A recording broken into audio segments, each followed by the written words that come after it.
আর যে খবরের দিকে নজর রাখবো এই মুহূর্তে, পাহাড়ে নিয়োগ দুর্নীতিতে সিবিআই তদন্তে স্থগিতাদেশ দিল সুপ্রিম কোর্ট। সিবিআই তদন্তে অন্তর্বর্তী স্থগিতাদেশ দিল সুপ্রিম কোর্ট।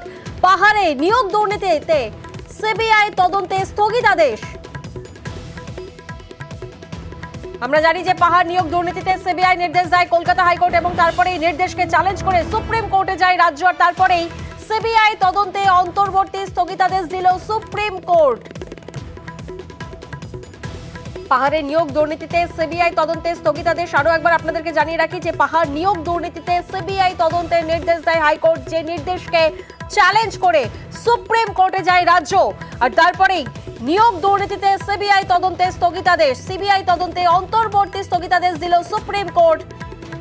2 সপ্তাহ পর সুপ্রিম কোর্টে মামলার শুনানি।